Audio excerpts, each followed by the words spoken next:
Alright, so starting off first here with a 1970 dime.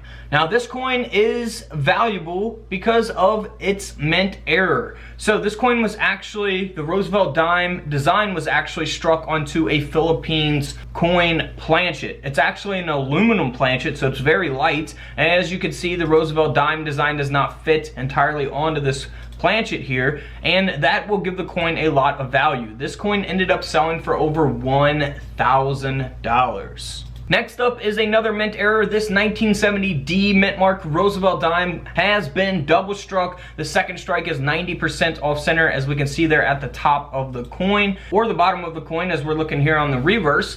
This dime ended up selling for over $75, so you know, you're not going to make a fortune off something like this because you're going to have to factor in the cost of getting the coin graded and things like that. Now, if you're not familiar with coin grading prices and things like that, just type in Couch Collectibles coin grading here on YouTube and you'll find a 30-minute video that I did on that. Now, here is a 1970 D mint mark that has a doubled die reverse.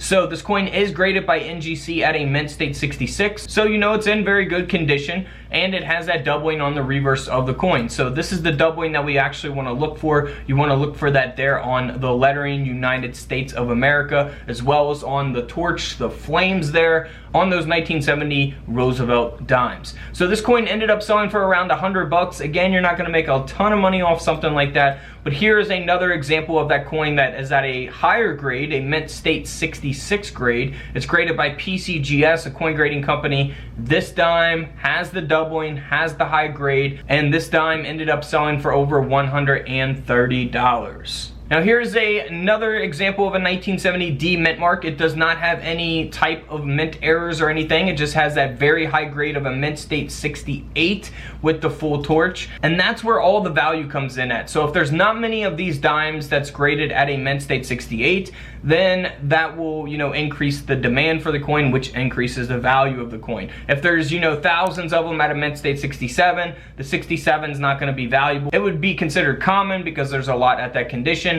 But if you have it at a 68 where there's not many at this condition, then that's where the value comes in at. So this coin ended up selling for over $640. Now here's another double strike, a little bit different. We see it here on the right side of this Roosevelt dime. Again, 90% off center, that second strike is. And this coin ended up selling for around $25. So definitely not worth having that one graded. It's going to cost you more to have that coin graded. So if you want to keep it protected and have it in a coin holder, more power to you. But you know, in terms of selling them and making a huge profit, it's not really there.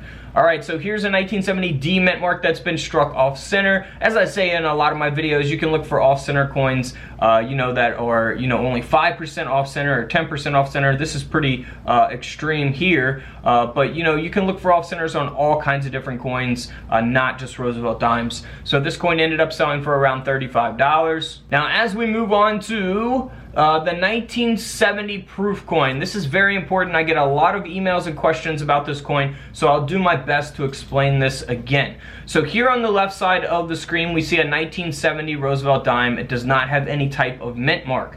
Now, it's not supposed to have a mint mark either. So it's the Philadelphia minted Roosevelt dime. That is the business strike on the left side of the screen. That's the coins that we typically find in our everyday pocket change. But here on the right side of the screen is the proof coin. So this has the mirror-like finish. It's much more detailed. Those are coins that are sold to, you know, collectors. People that buy them, they're not intended for circulation. They are the proof coins. So this coin does not have a mint mark either. However, the proof coin from 1970, the one on the right side of the screen, is supposed to have the S mint mark.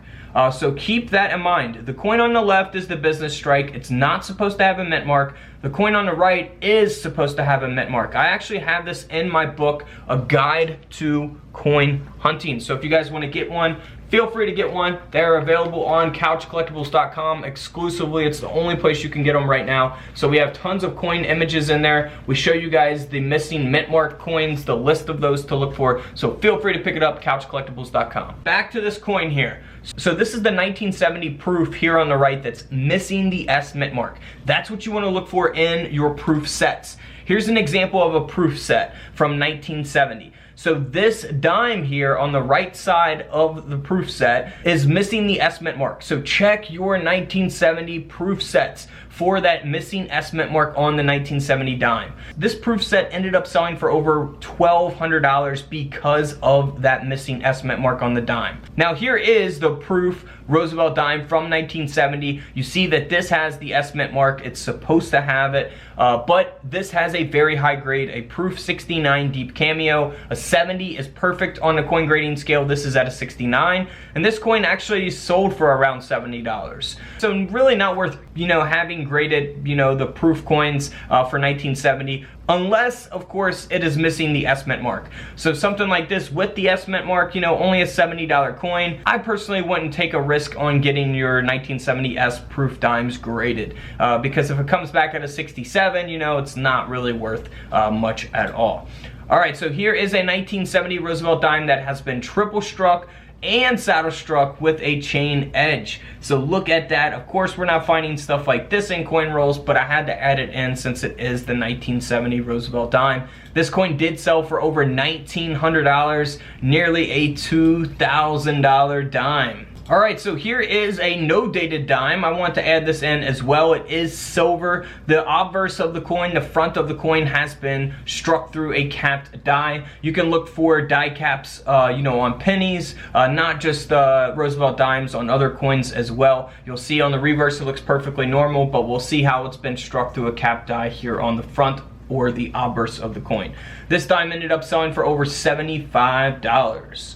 Here's another no dated dime that looks like it's a damaged coin. However, it's actually a mint error. It was struck only on the clad layer, so it only weighs 5 grams, which is really cool. And this coin ended up selling for over $200. Alright guys, don't forget to subscribe in the middle. Check out the videos to the left of me. And until tomorrow, I'll see you guys in the comment section below. This is Couch Collectibles, and this is where I disappear.